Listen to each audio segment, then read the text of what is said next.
Okay, thanks. Good morning to everybody. I am Riccardo Brugnera from Padova University and INFN Padova. Regarding the topics, so the search for W beta decay using germanium 76, my experience start with Gerda experiment, and then now I am working in the legend experiment. This is my background on this topic. So the layout, the outline of my talks. So first of all, I will say why germanium 76 could be an interesting isotopes to do this search. Then I will the talk after that is some sort of history of the germanium experiment in double beta decay. So starting from the very beginning, and then touching the most important, in my opinion, experiment in this field. And at the end, I close with some news, some hints regarding the last ultimate experiment, which is Legend 1000. This is the layout. And then, okay, this is not on, so with germanium or with other isotope, it is also possible to do physics different from double beta decay. I will only show 2 slides in order to say that you can do more than germanium, than search for neutrino-less double beta decay. Okay, so return back to the first principle. We know that we have 2 processes, the double beta decay with emission of 2 neutrino and double beta decay without emission of neutrinos. Regarding this process, we know is a second order process. It happens only if, for example, there is the normal beta decay is not possible due to energy conservation. For example, this is the situation for germanium 76. The normal transition beta decay, single beta decay to arsenium is not possible due to energy conservation, and so the only possibility of this nucleus is to do a double beta decay, so a second order process, more rare, to selenium. For example, to demonstrate this rarity, the half-life of this process, this double beta decay with emission of 2 neutrino for germanium 76 was measured by Gerda collaboration, and this is a result 10 to 21 years. So this is one of the most rare process that one can do in laboratory. But much more important is the neutrinos double beta decay, this process in which there are no 2 neutrino. This, of course, is very important, new physics, and the half-life. So we don't have seen this, this process, and we have placed half-life limit, which is of the order 10 to 26 years. The signature, as you know, is the following. If you measure the sum of the energy of the 2 decay electron, you have a spike, a delta Dirac here, and then you have this continuous distribution of events which comes from the 2 neutrino. And in order to don't mix this important signal respect to this, which is a background, you have to have a very good energy resolution. Okay. Now, what are the advantages and the disadvantages of using germanium? Here you see an example of a germanium detector. This is an old germanium detector, a semi-coaxial detectors. And here I have put the sensitivity. Sensitivity in case you have many background events, you are dominated in the around the the the peak of the neutrinos double beta decay, so in the range of interest, you are dominated by background events, or if you are doing an experiment which is background free. In this case, the sensitivity is this one. And here there are all the parameters which influence this sensitivity. So the advantages to use a germanium is that you have a high efficiency, because this is an experiment in which the source coincides with the detector. Then you have a small intrinsic background index. So when you produce a germanium detector, this is by construction a detector without contamination from uranium and thorium, so high purity. The germanium detector are well known to provide an excellent energy resolution, the best that you can achieve, with a full width half maximum of the order of 0.1, 0.2%. This is fundamental in order to distinguish, for example, to see the peak, if we will see the peak, and also to distinguish this peak, the signal, with respect to this background, which cannot be eliminated through cuts. Is impossible to reduce.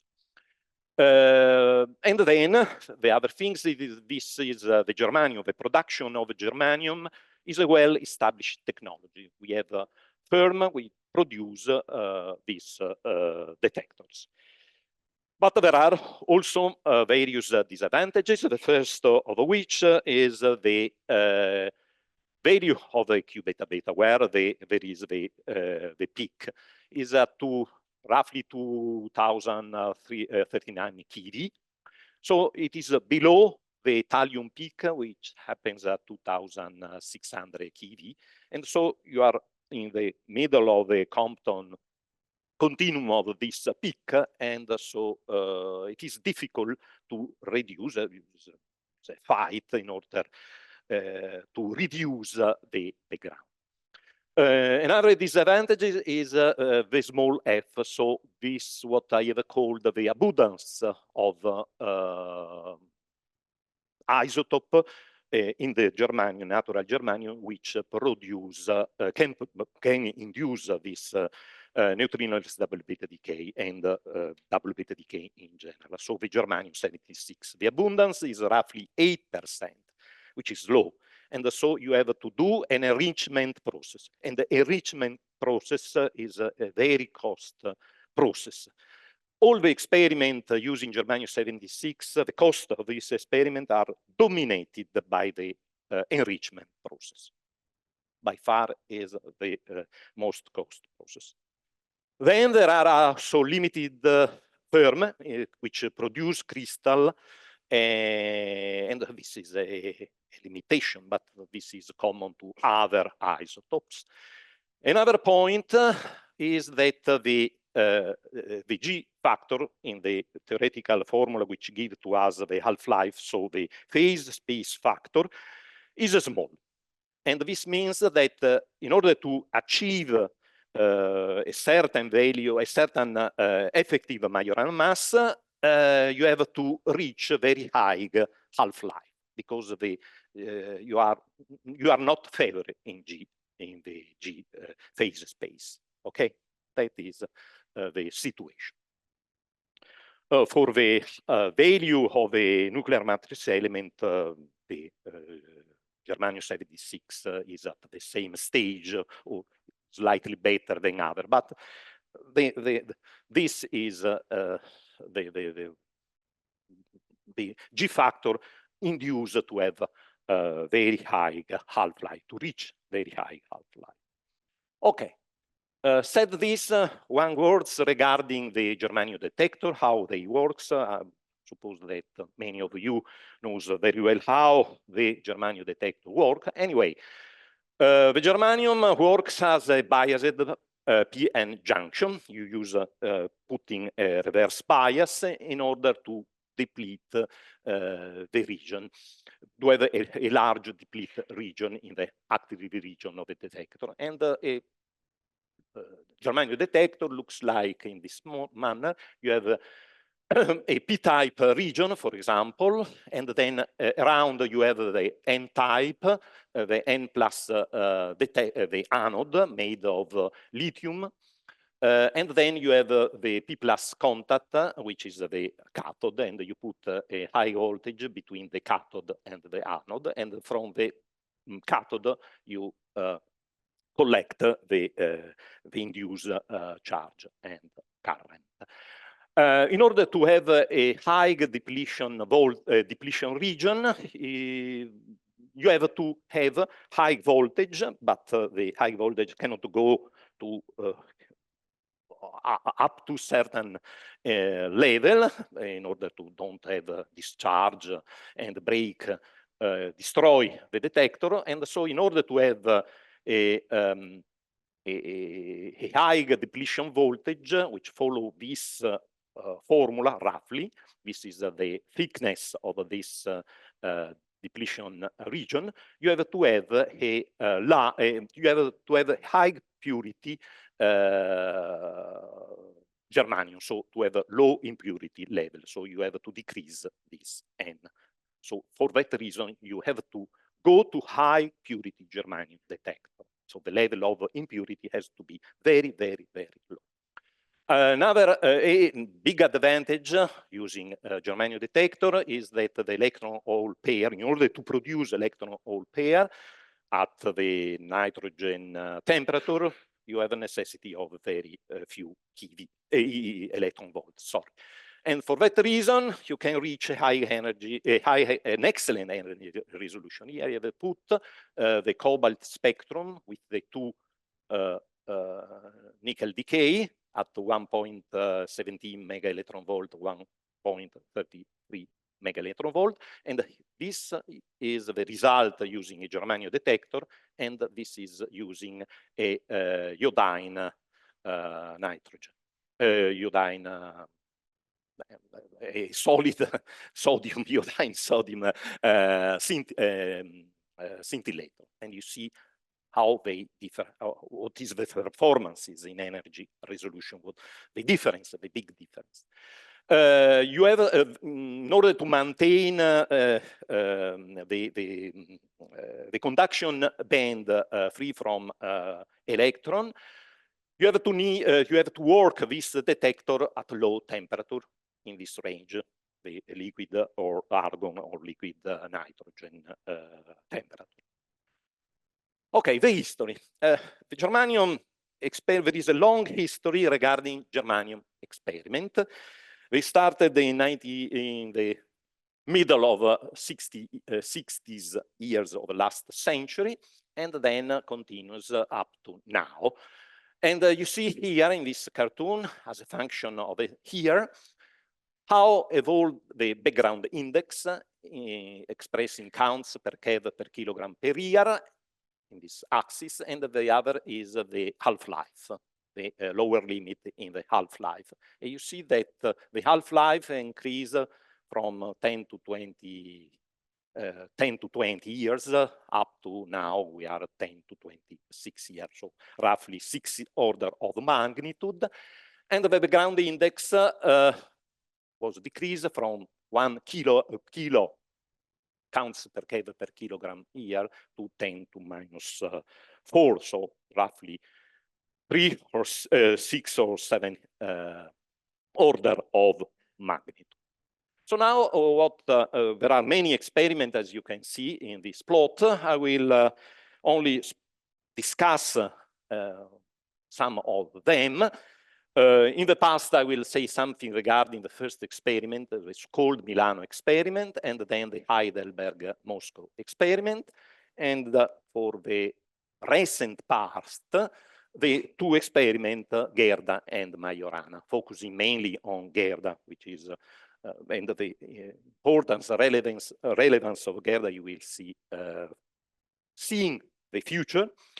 And the future is present, and also future is the legend experiment. So I will talk about this experiment. Okay, so the history. The first experiment, experiment in the sense, in the real meaning, in the sense that this was the first experiment making a direct measurement of double beta decay. Previously, there were experiments using a radiochemical approach, but these experiments are not able to distinguish between neutrinoless and normal double beta decay. This was instead an experiment making a direct measurement, so is the father of all experiment using germanium diodes. Was done, okay. It was done down in the 1976, so many years ago. The experiment looks like in this manner. You see also the size. It was a tabletop experiment using a germanium, a small germanium of 100 gram. It was a coaxial detector of germanium lithium, a technology now no more used for the production of a working germanium detector. Important to say what does this mean, but anyway, a germanium detector using natural germanium detector. So with this isotope fraction, normal 8% of germanium 76. The experiment was made at sea level, so with all the influence coming from the cosmic ray. The result was negative, and it ran for 700 hours a month, roughly. The full width half maximum at the cobalt line was 4.7 keV, and the background was huge for what we are able to do now. So this was the background index, while due to the fact that the result was negative, this was the upper limit of the half-life of the order 10 to 20 years. Then, important that from the beginning, if you go to the paper, the authors had singled out various interesting aspect of using germanium 76. First of all, it contains the germanium 76, which is the active isotope in order to do this experiment, this style of experiment, with a fraction which at the time was considered not very low, but sizable. The detector, germanium detector, was recognized to have a very good energy resolution, which, as I said, is of fundamental importance in order to see the to recognize the signal, and also separate the signal from the double beta decay, normal double beta decay, and also they recognize that using germanium is a scalable approach. You can also increase the size of this germanium detector, or sum up more than one germanium detector, and also the high efficiency. The various parameters which are important also now. Then there was an evolution here. I show to you the evolution of this experiment with the result for a development made in 73. Now the experiment was done underground, so at a depth of 4,200 meter water equivalent, so inside Mont Blanc tunnel. The result was negative, and you see here the number of number of hours of running time was increased. They use a coaxial detector with slightly higher mass and made of natural germanium, full width half max. Excellent. This is a thallium, not the cobalt. 60. The background was reduced from 1000 to 50, and here there is the result, the better result for what concerns the half-life. And here you can, if you give a look, you can see all the attempt in order to minimize with these various shields in order to minimize the radioactivity coming from the environment, in order to protect from the remaining cosmic rays, and so on. All techniques that are used in all the experiment making this type of search. Okay, this is nice to see this energy spectrum of this experiment obtained by this experiment. The experiment was done in two phases, changing some part of the support of the detector. Anyway, you see that the background is very high, you don't see anything, and this is here is the place where the peak should be seen, and you don't see anything, and the various peak, recognized peak coming from the thallium and bismuth.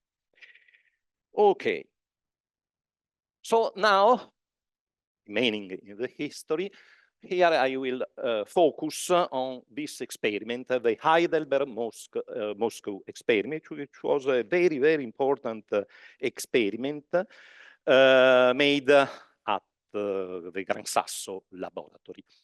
And the importance you will understand very soon. The reason for its importance. Here you see how look like this experiment. Here inside here there are the germanium detector, and there is also this muon detour system. Here you can see the 5 enriched semi-coaxial detector, and here you see the LED walls, which protects the diodes from the environmental contamination. Okay, why is important this experiment for the future experiment? First of all, okay, the experiment was located underground at Gran Sasso. So now all the experiment, you know, of searching for rare process are made underground in order to protect the experiment from the cosmic ray. The second point, very important, it uses 5 detectors of large mass, so 2 kilograms each. So now instead to have 400 grams, we have 10 kilograms of active material, which makes a lot of difference. The other important ingredient is that all these detectors are enriched, are not made of natural germanium, but they are made of germanium enriched. And this enrichment of germanium 76 from 8% reach around 85, 87%, 86. I know that last Friday someone asked what is the level of enrichment, and this is a typical enrichment. Now for the germanium detector of legend, we reach 92%, but 86 is a very high fraction. And the other ingredient, very important, which now is is used in all the experiment is the use of pulse shape analysis of a signal. So the signal are analyzed, and thanks to this pulse shape analysis, you are able, with of course some efficiency, to distinguish and say, well, this signal, this event is similar to my signal, so is this signal-like events, or well, this is a clear background event, and you can discuss. So this is an active cut, an active analysis cut, which permits to lower the background index. Okay. So the result of this experiment, this is a zoom in the region between 2000 keV to 2080 keV.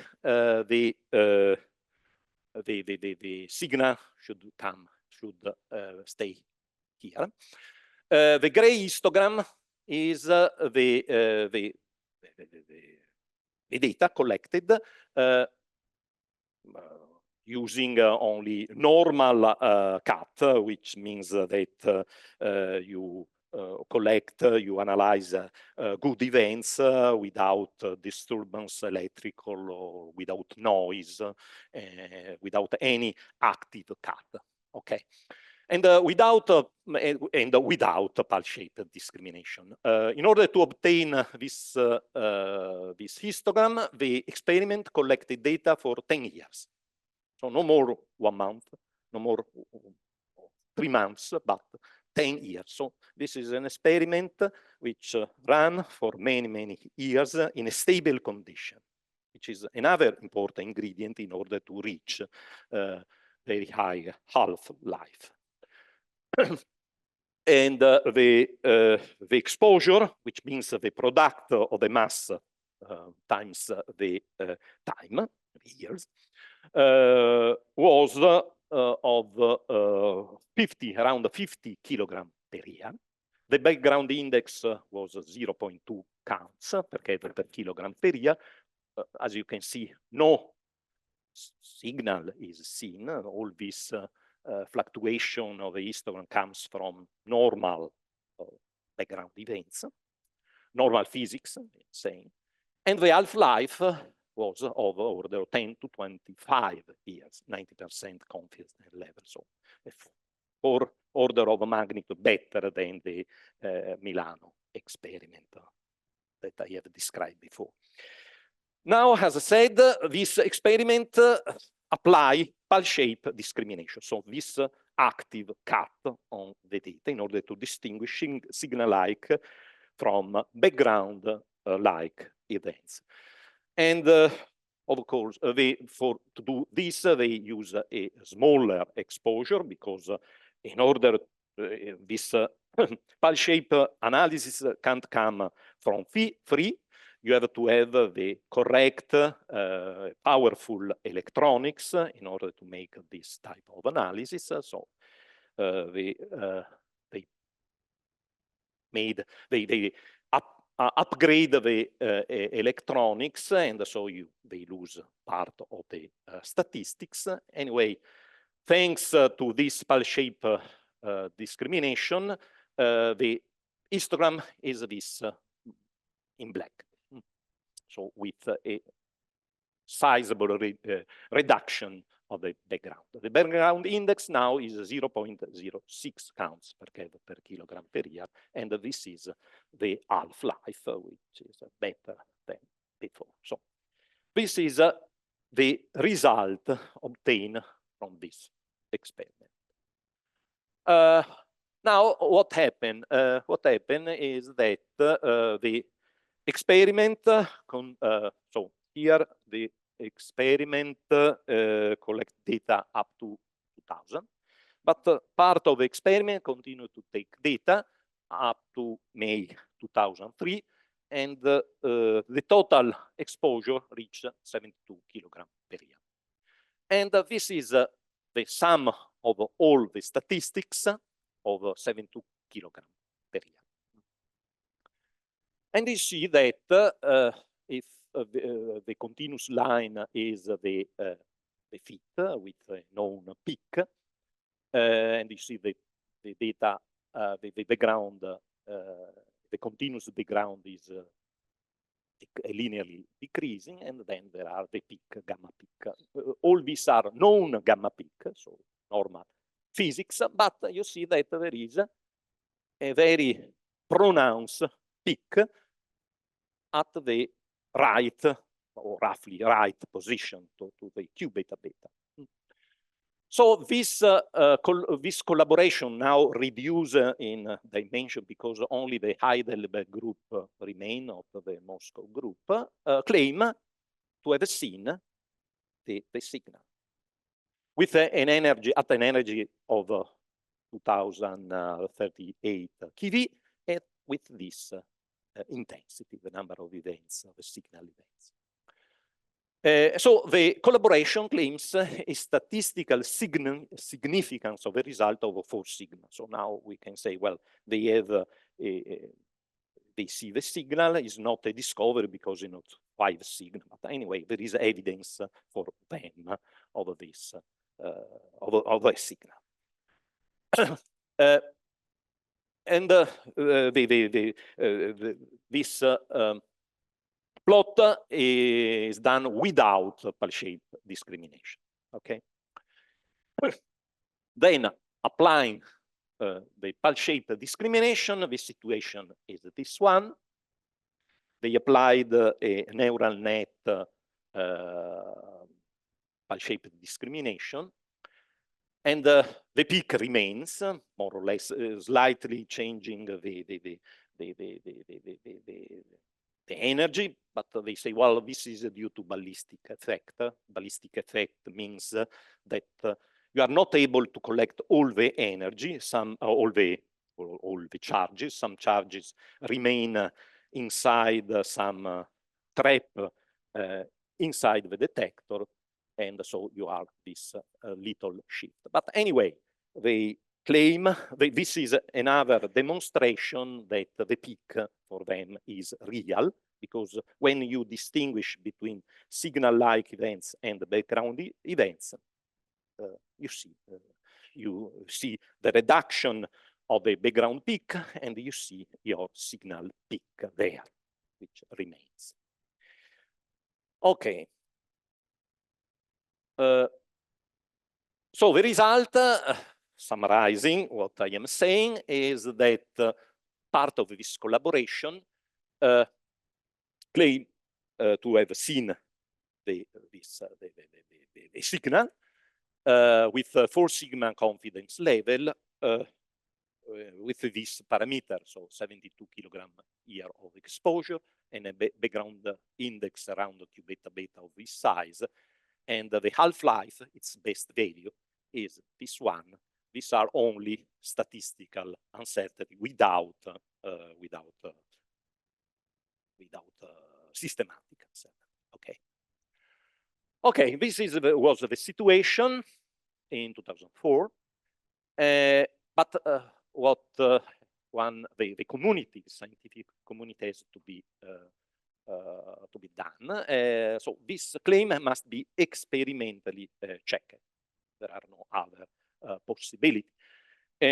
Checks or can be done using different isotopes. If it is a real signal, you have to see also this signal with other isotopes. Or maybe even better, you should do another experiment, a better experiment using the same isotope, germanium-76, and prove or disprove what Heidelberg Moscow discovered.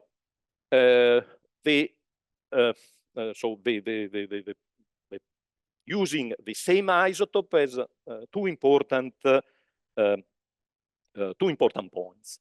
The first is that the interpretation of a result is free from the ambiguities coming from the nucleus matrix element. So you compare, if you compare This experiment, Heidelberg Moscow, using germanium 76 with another experiment using xenon or tellurium, whatever.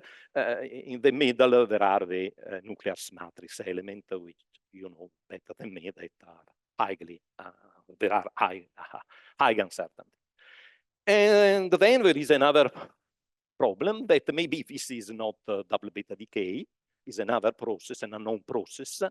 And so if you do the same experiment using germanium 76, you are free from this. If you see in the germanium 76, you have to see in another experiment using germanium 76, independent from the source of the signal. So without any speculation on the type of process. Okay, to be, yeah, yes.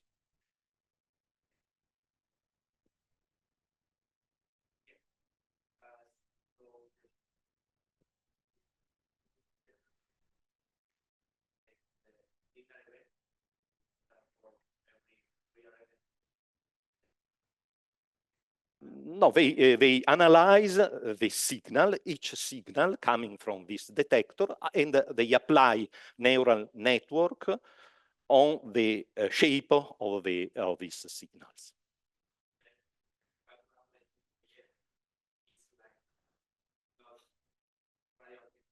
No. Apart noise, so the noise, so the electronic noise is rejected at the very, very beginning. So when you put this type, when I say data without pulse-shape discrimination means data, good data, so without any problem coming from discharges due to high voltage or noise, electronic noise. These are already rejected at the very beginning. And all the data here are events coming from physics event. Physics means radioactivity, whatever you see, there is the source. Now, doing this pulse-shape discrimination, you are able to distinguish, okay, this events is similar to a signal, and we will see later what does this means. Okay, this means essentially that a signal-like event comes from two electrons inside a germanium detector deposit energy in a single position, very strict region. While large part, not all, but large part of the normal background coming from a photon, the photon deposit energy in more than one point of the detector, and the pulse shape is able to distinguish this. So, in other, so the peak, the conclusion of the group applying pulse shape discrimination is the following: the events at the Q beta beta more or less remain or are suppressed of a small factor due to the normal efficiency that each of the fact that each analysis cut has some finite resolution efficiency, while the other events coming from background are suppressed very strongly. That's it. Yes, the technique, as you said, you will, Riccardo will describe. Sì, yes.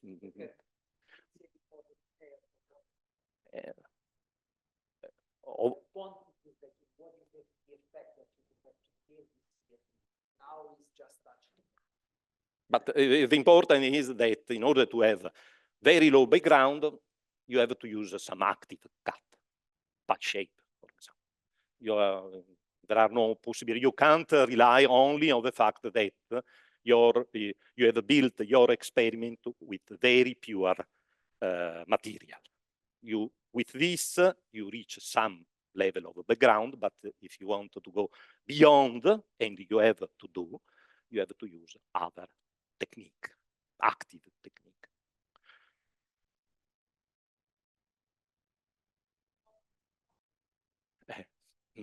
No, and this is but I will touch this point slightly later. Yes, this is a good, the essential at the end of the point. It's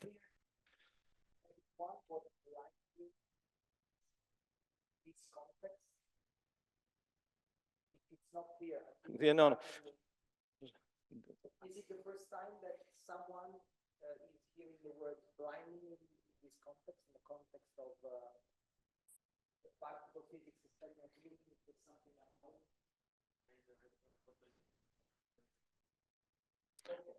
So in the remaining on the Heidelberg Moscow experiment, they have all the spectrum was visible. So all the events were available to the collaboration, to the analyzers. And they have exercised their pulse-shaped discrimination, their neural network, both in dedicated sample, calibration, for example, the samples, but also they have used this pulse-shape discrimination method using directly the data, all the data, so also the data around the Q beta beta. And they have adjusted the effectiveness of this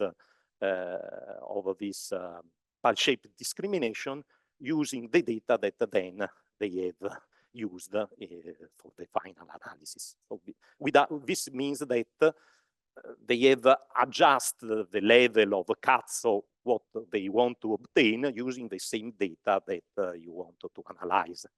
So in the sense that you are doing a bad job in this case.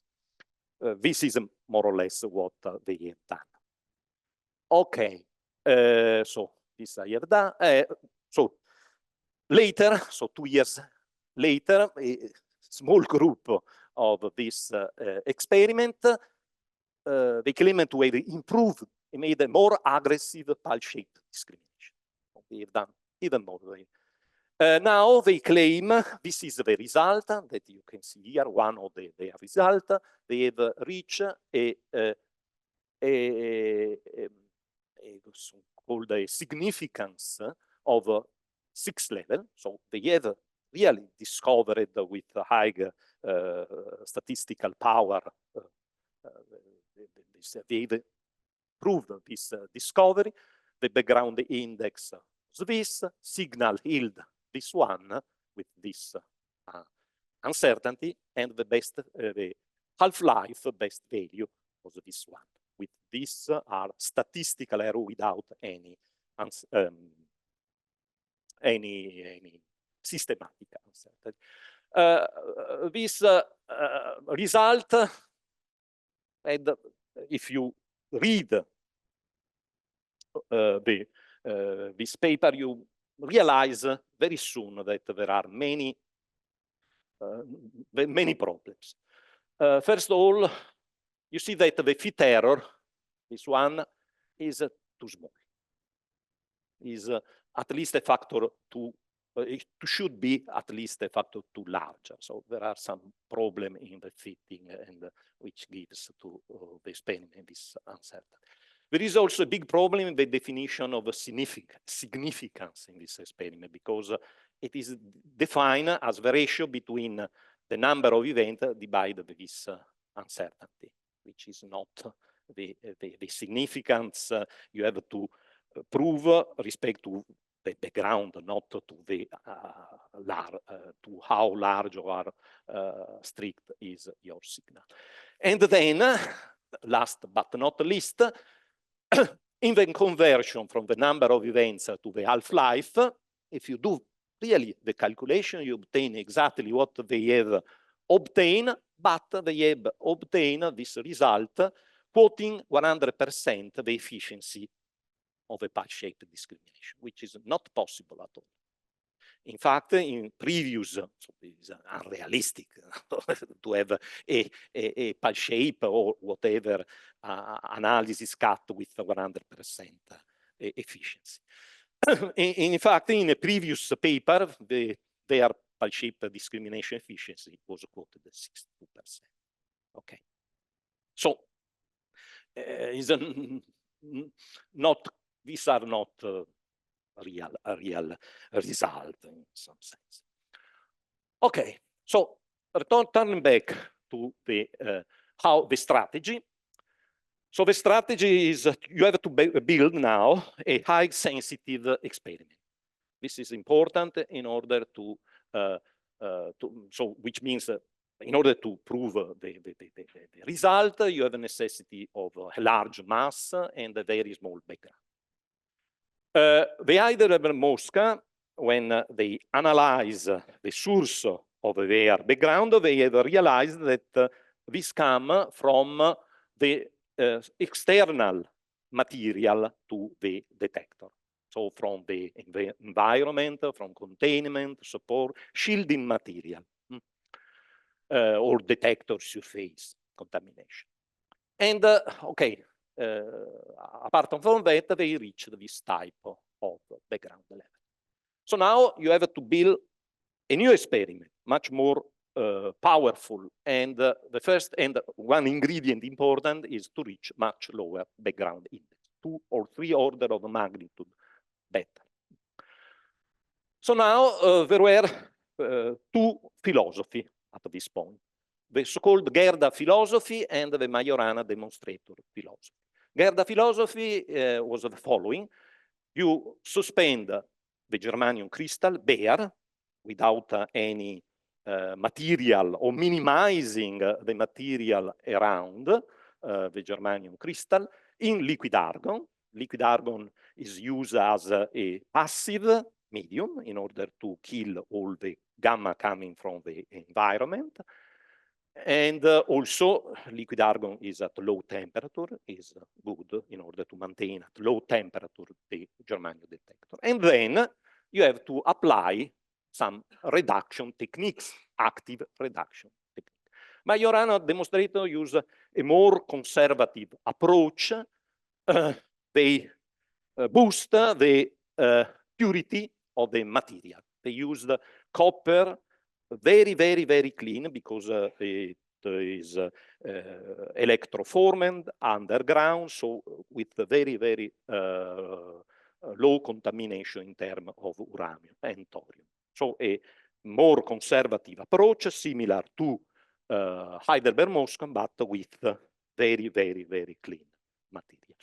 And then, of course, there is the application of various active reduction techniques. So these are the 2 philosophy. So I go to the result from Gerda phase 1. I will discuss Gerda later. Now I want only to solve this problem, because this problem of a claim of Heidelberg Mosca, it was claimed in 2004, and for roughly 10 years, from 2004, 2013, or 12, dominated this type of search. It was one of the main goals of the goal of the experiment, of the double beta decay experiment. Not only germanium, but also other experiments using different isotopes. So Gerda at Gran Sasso, this called Gerda phase 1, was done using this philosophy that I have sketched very quickly, and was thought as an experiment divided into phases. Phase 1 was dedicated to prove or disprove the Heidelberg Mosca claim. And the result was the following. At the end of Gerda phase 1, the exposure was around 22 kilogram per year.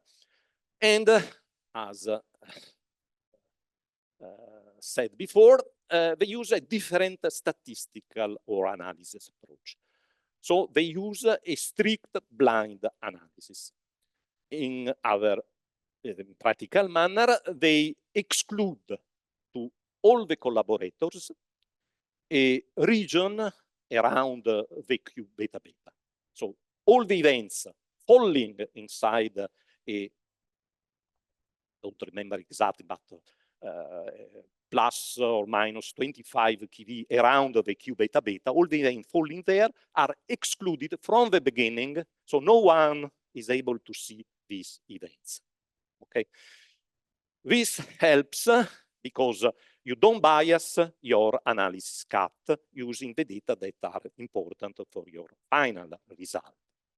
It's a very simple blinding analysis because you have excluded from the beginning a certain range of events. You can do all your tuning using calibration data or using the real data, but outside the region of interest, where there are maybe the signal. This is important because, Gerda was the first experiment applying from the beginning this technique, which is not, now is a common technique, is nothing very, very, very new in the high energy physics or in physics. But in this field, Gerda was the first experiment applying. And the reason, as I explained before, is that if you are searching, if you don't do blind analysis and you are searching phantoms, at the end, you see the phantoms if you don't do a blind analysis. For sure, if you are alive, an entire life working on this type of process, searching for this rare process, at the end, if you are not, you don't put all the correct, you don't apply the correct procedure, you see the phantoms, you see the peak, or you produce better, you produce the peak. Putting the cuts where you don't have to. So we have used a blind analysis. Background index was of this size. Full width was at the Q beta beta of 4.8 keV. This is for the semi-coaxial detector. These semi-coaxial detectors are the same used by Heidelberg Moscow, but it's not important, but only to say that we inherited this experiment, this detector from Heidelberg Moscow. Here you see the energy spectrum of Gerda around the Q beta beta, and here you see a zoom around the Q beta beta. In the white histogram is the data before pie-shaped discrimination cut, and in black, the events after the pie-shaped discrimination. This is the Q beta beta. You don't see any signal.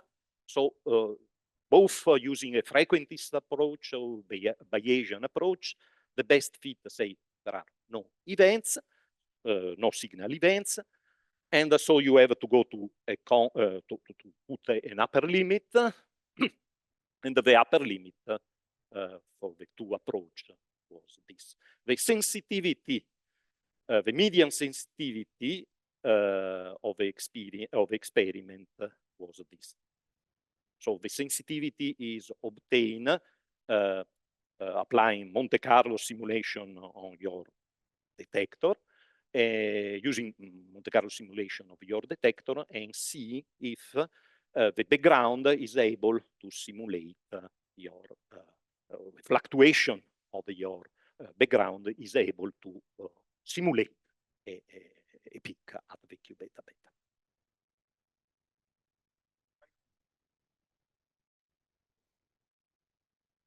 Because they are completely different approach, first of all, and they have a completely different meaning, also this number. So this is a real, for example, this is a real probability. So this say, well, the probability to see this process now has to be above this value.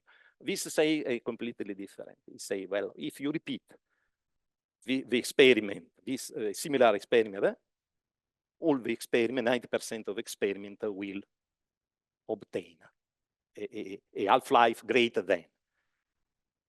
Of course, say nothing regarding the real half-life of the process, because the half-life could be below this in the frequencies. Anyway,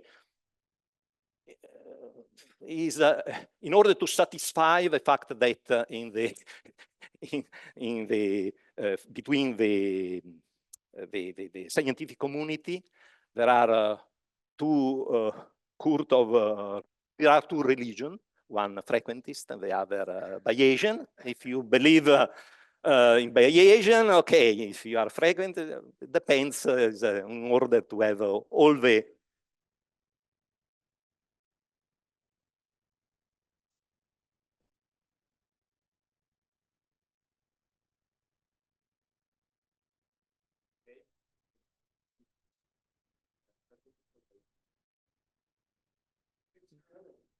yes. He's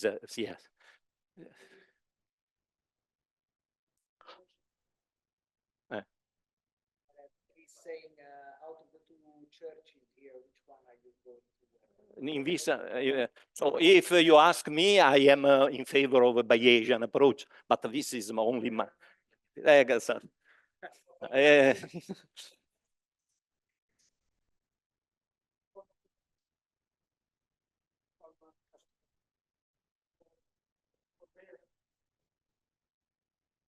But outside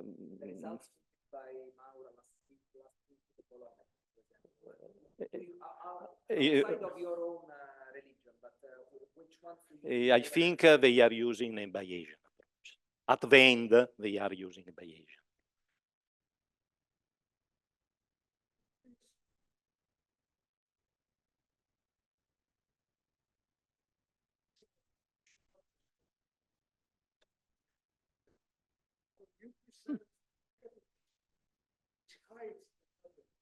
Exactly. This is the real point. About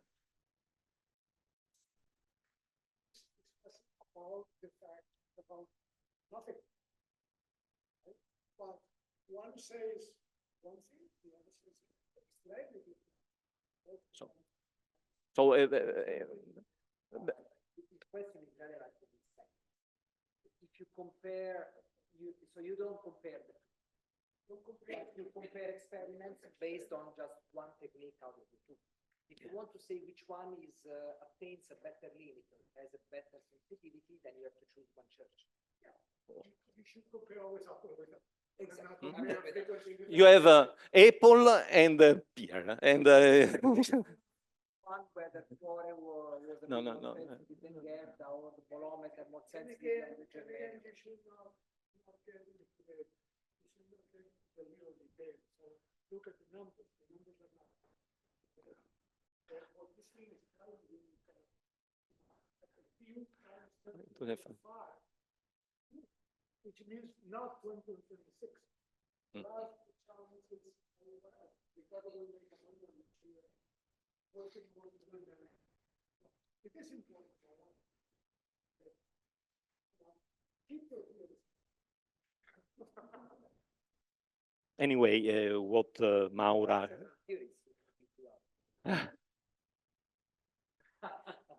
Anyway, Maura show a Bayesian approach, I think.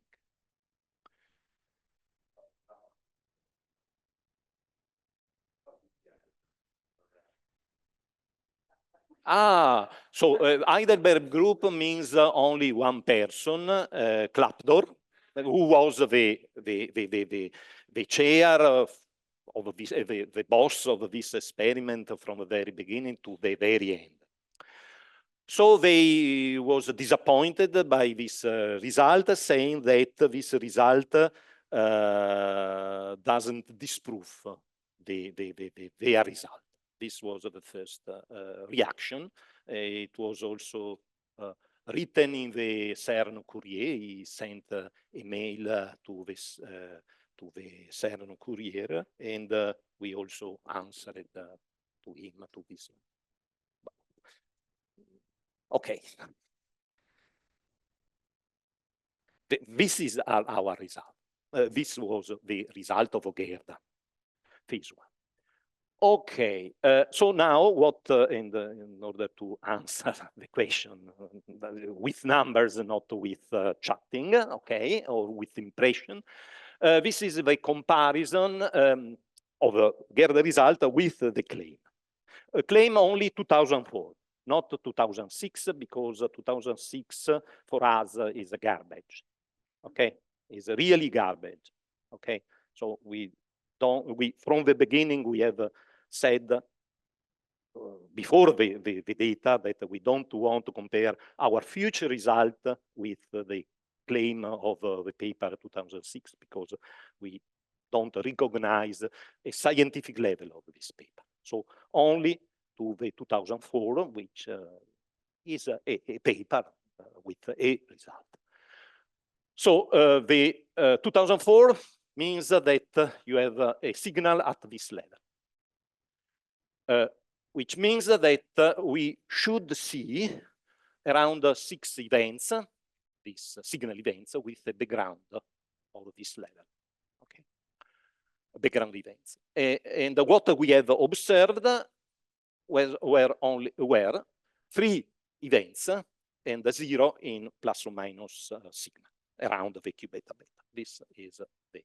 So what we did is to see, for example, using a Bayesian approach, okay, if the claim, in which manner, if our result is in favor or not respect to this or to the claim. So we have 2 hypotheses. H1 claim the signal, so the data has to have this are in agreement with they contain signal events, or H0 the data contain only background events.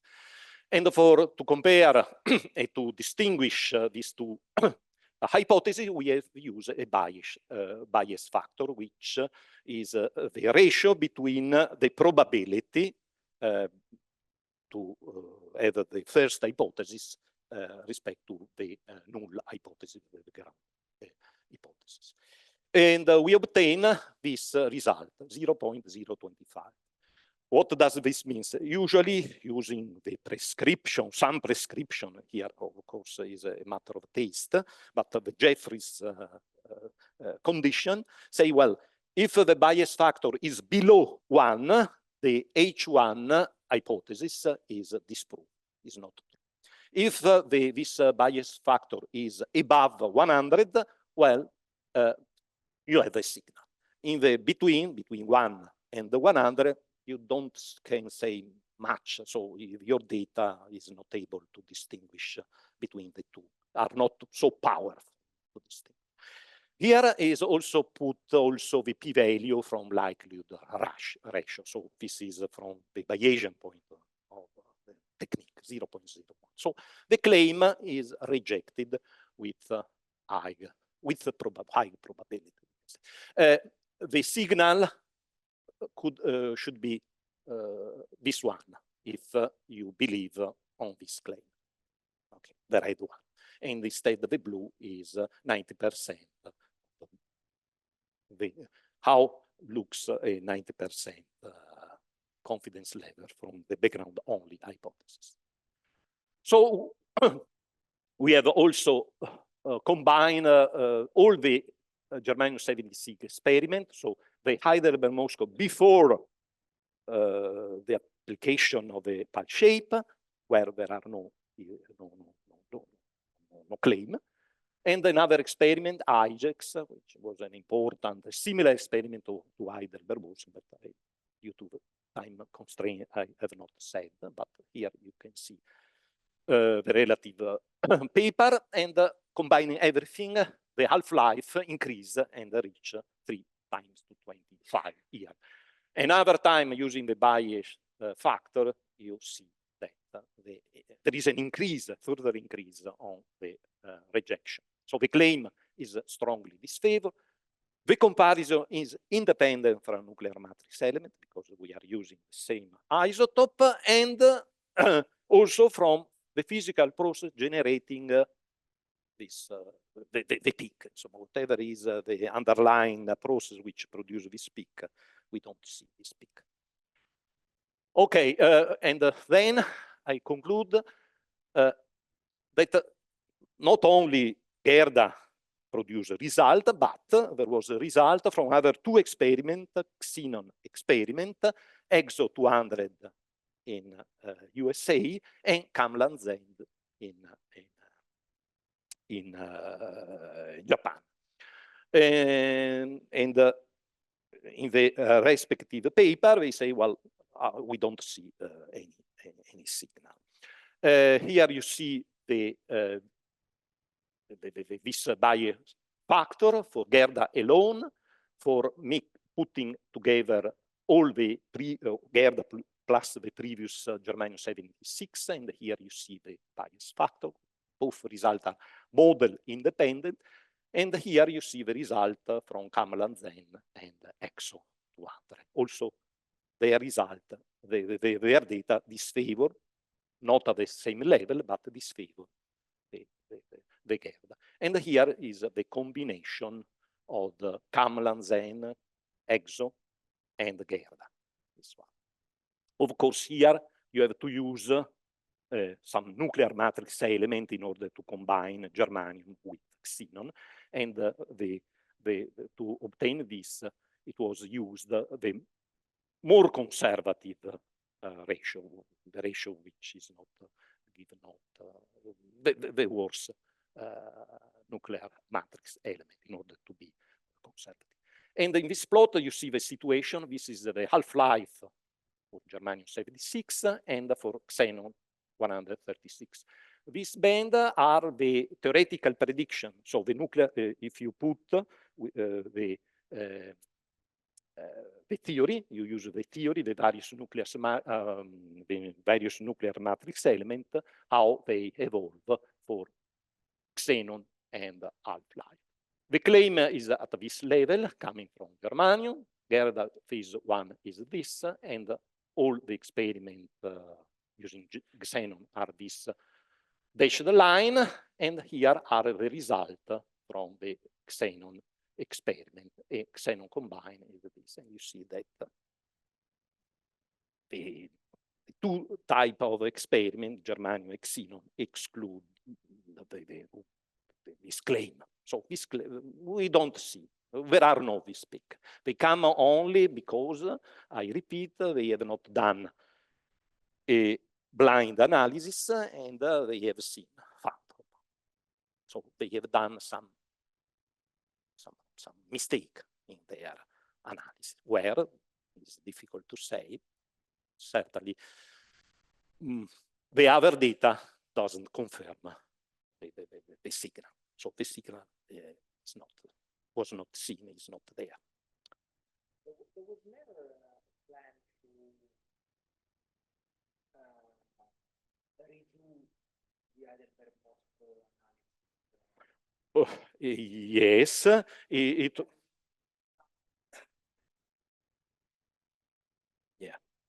yeah, because so the experiment was dismantled at the end, and because there was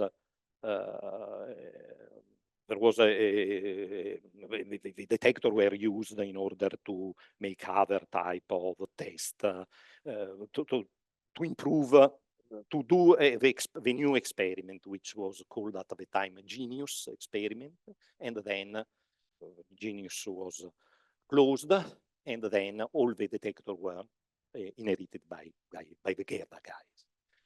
Regarding instead the reanalysis of the Heidelberg Mosca, I think it was done. In fact, there is a PhD thesis by a student of, I am not sure, completely sure, but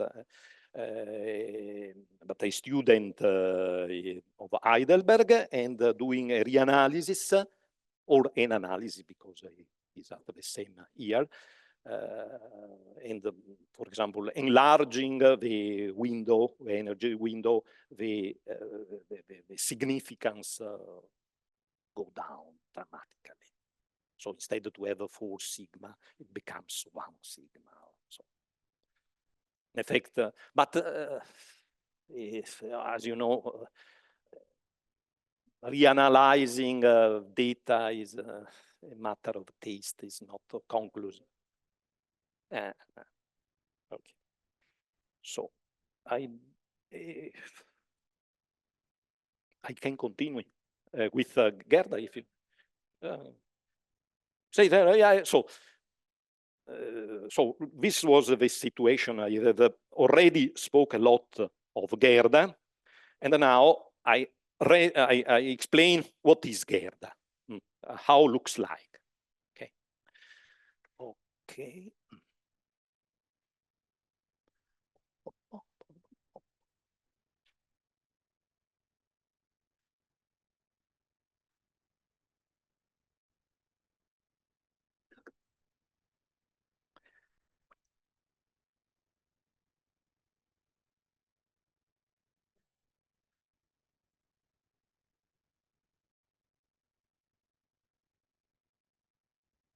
Okay. So now the next bunch of slides are dedicated mainly to Gerda. Okay, in order because Gerda represent the father then of one of the father in effect of the Legend project. The other parent is Majorana demonstrator, that I will say, but I will focus mainly on Gerda. Okay, so I will talk about mainly of Gerda. Okay, Gerda. Gerda is was an experiment, sorry, because it ended its data taking end of 2019, so not far, but some years ago. Okay. So Gerda is made in this manner. Starting from outside, we have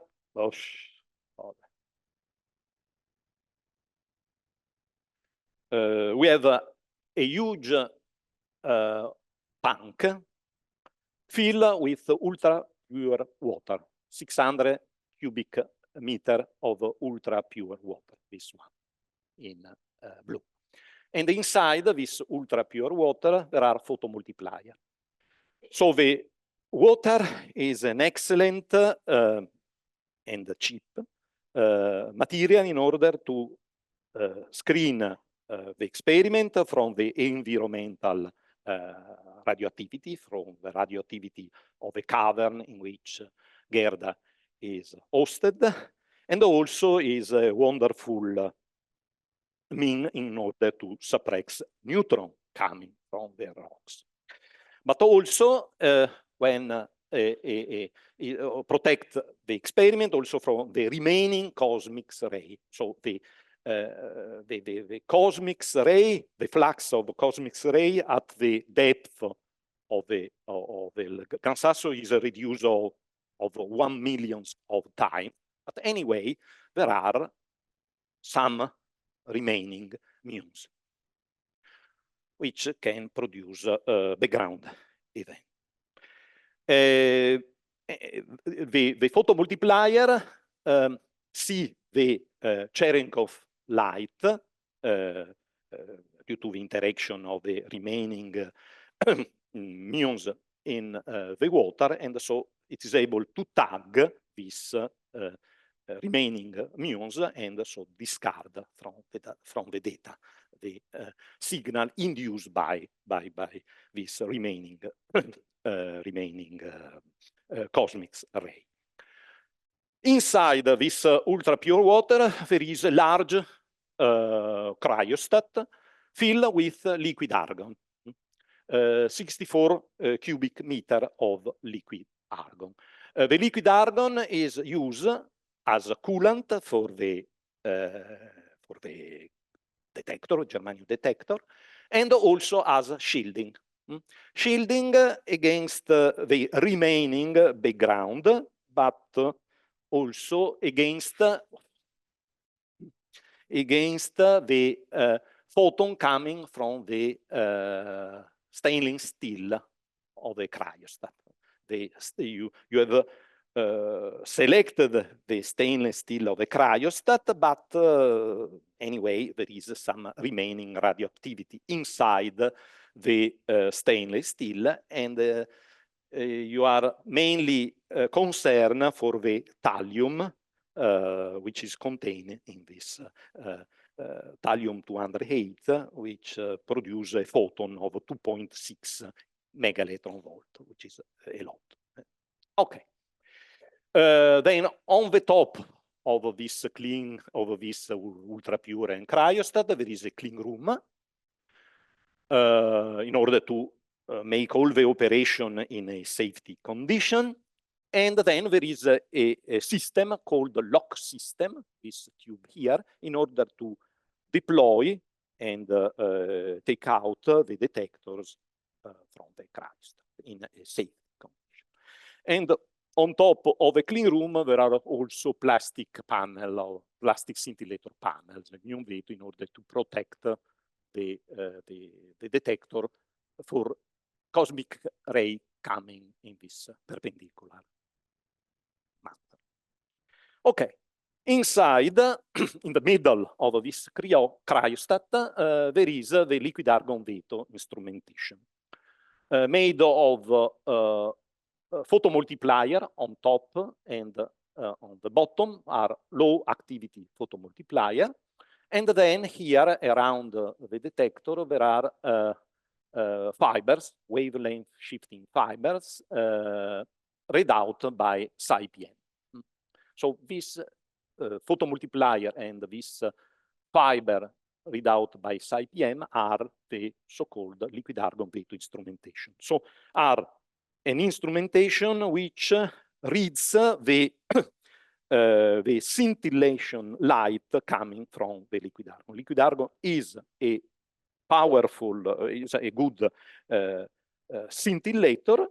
So if there are a deposition of energy inside the liquid argon, there is a scintillation light, and if you are able to see some analysis with some technique this light, you have another knobs in order to reject the background. So this is a news in Gerda respect to the previous detectors. You have another knobs, the liquid argon scintillation. And then you are the detector. Finally, you have your detector. The detector are assembled in array, in towers. Here you see the various detector. You see they are naked without, the only material are this copper, very clean copper bar, which suspend this detector inside the liquid argon. And on top, you have the electronics. The detectors are, for example, of this type of BJ detector, then I will discuss. You see, these are the detector. These are a low mass detector holder made of silicon, and where the readout cables and the high voltage cable arrives and go to the detector. So this is how look like the detector Gerda phase 2, the last part, the last phase of Gerda. Oh, a words regarding the active reduction tools. So this is in order to explain the principle of working of the pulse shape, for example. So the signal. The signal is a R2 electron released in the reaction. Two electrons which could come from the neutrinoless double beta decay, but also from the double beta decay with emission of two neutrinos. And what you see are two electrons inside a detector. So these two electrons inside the dense material of germanium release energy in a very restricted region. And so they are called single site event because the energy is released in a very single. How looks like the background? For example, you can have a photon coming from the environment, from the material external to the detector, and this photon can release an energy in a detector and another energy in a second detector. So you have an event with multiplicity equal to 2. Two independent detectors at the same time see a signal. Of course, this type of events is completely different from this, which is only events in a single detector. And so this is easily discarded. You put a so-called anti-coincidence cut. If you see all the multiplicity 2 events are background events. Maybe are useful for other type of analysis, but not for neutrinoless double beta decay analysis. Then the background events can do other things, other interaction. For example, a photon can stay, for example, inside a single detector, but making different energy deposit. Not a single one, but multiple. Or you have a particle, alpha or beta particle, which due to their electromagnetic property, can't enter inside the detector, can only release an energy signal to the detector if they touch the surface, are the so-called surface event. Alpha can penetrate only from the P plus contact. The P plus of the cathode is very thin, is a boron implanted, but is very, very thin, so they can enter. But they can't enter the alpha from the anode part, because the anode part is very thick, is roughly 1 millimeter of dead material. So it is the detector protected by this alpha contamination. And the beta particle, they can enter through the P plus, or if they have high energy, can release something also from the N plus. Anyway, if you are able, if you are a so-called pal-shaped discrimination, you are able to distinguish a multi-site, so deposit in various parts of a detector, of a single detector, and also it is possible to see discard surface events because they release energy in a different manner respect to the other. And last but not least, a photon can, for example, release energy in a detector and escape. So making only a single deposit of energy, but can release energy in the liquid argon. And if you see this energy deposit, so the photon coming from the release of energy in the liquid argon, you have another tool to reject this type of events, another type. And then you have the water sharing of anti-coincident, the muons you can discard. So these are the active cuts that Gerda and also Legend in Legend 200 now and Legend 1000 in the future can use and apply.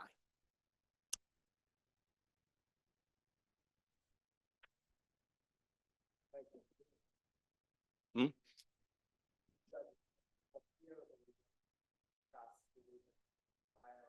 Well, I can finish with this slide. Well, okay. So the data taking. This is the what Gerda collected in its phase 2 part. This experiment start to take data before Christmas 2015, and then ended in middle of November 2019. Here, these colored rectangles are the exposure gain by day, by this different run, this data taking period, and in black is how the exposure was gained during the data take. And at the end, we collected slightly more than 100 kilogram per year.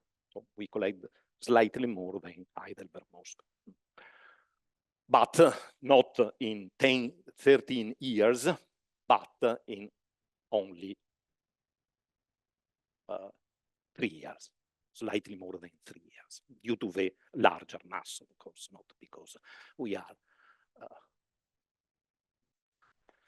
inventing things. You see that there was a period here in which we didn't take data, because here we did an upgrade of the detector. Important for the to reach a high exposure is that is the duty cycle.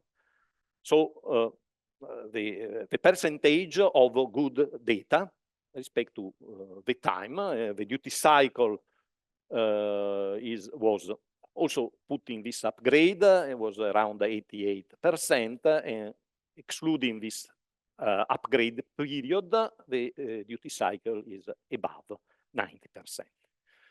Okay, this duty cycle is also discarding the calibration data. So periodically, as we all this experiment searching for neutrino-less double beta decay, take calibration data in order to understand the energy response, how works their detector. Here for Gerda are germanium detector, and SciPM, but the same is done in a different manner, but the philosophy is the same with the other isotopes and the detectors. So this is, okay.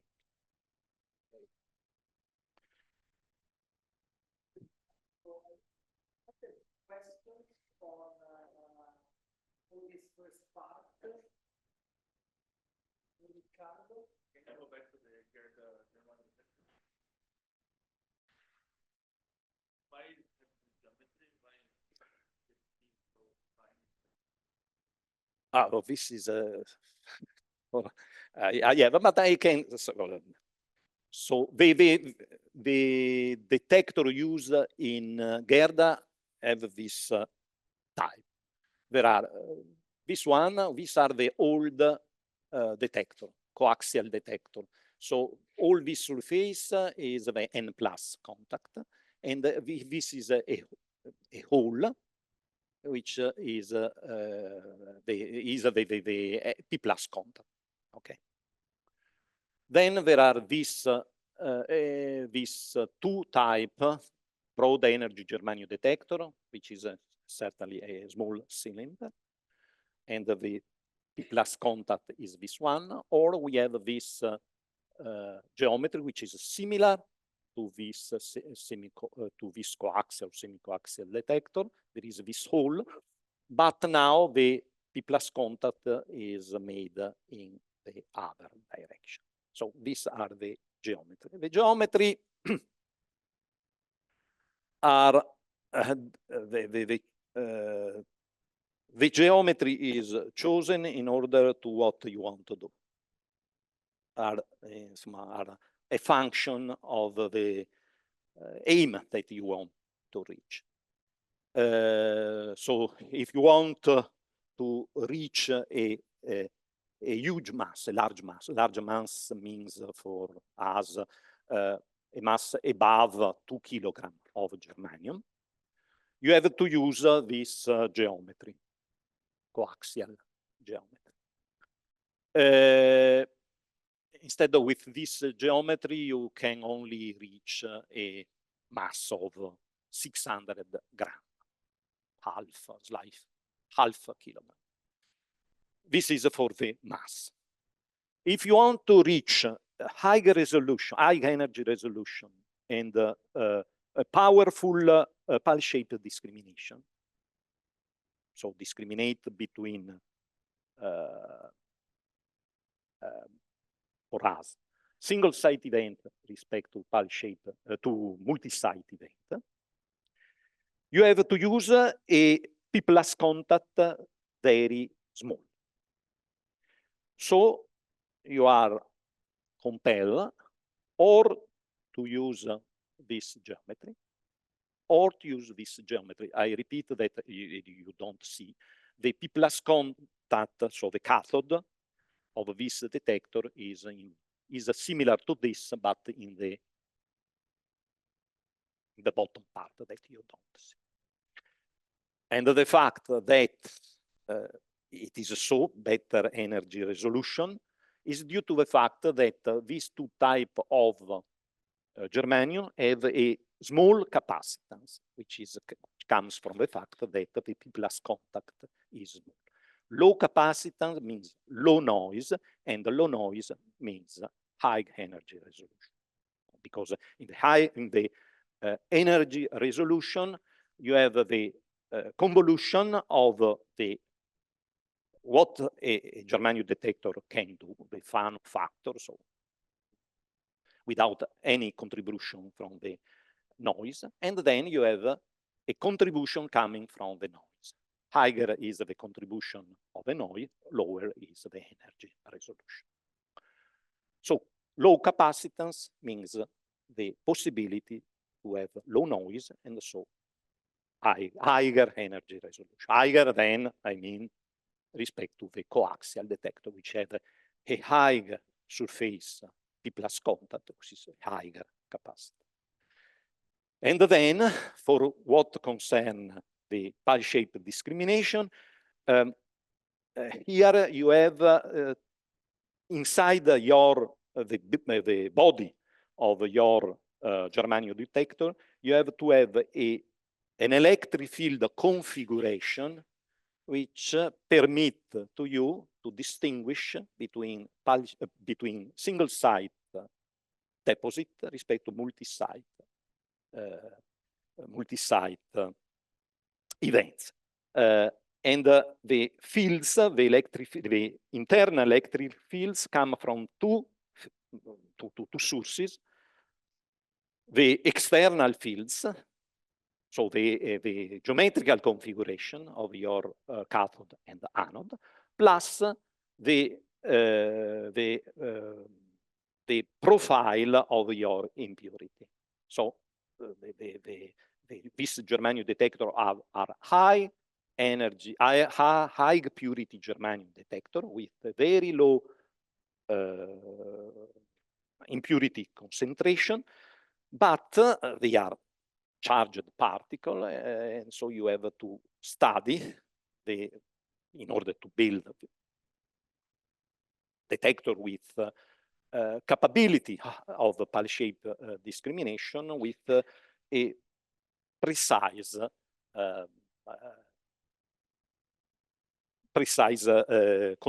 profile contamination. So when you build the detector, the company check the impurity profile, and you see, well, this crystal is good or not, because they satisfy what we know regarding this impurity profile.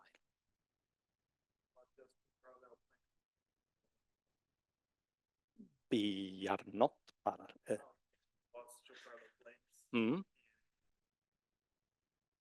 No, it's possible to have this, but in this case, you don't have a powerful detector if you so is you can use for other topics, for other.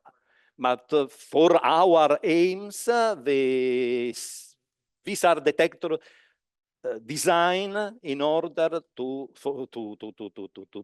achieve this the high energy and pulse shape discrimination. Then there are other nuclear experiment, which have a different necessity and for example, if you want to have an alpha spectrometer, maybe it's better to have a large P plus contact, very thin, in order to be able to see the alpha particles, because you don't spoil due to the thickness of your cathode. So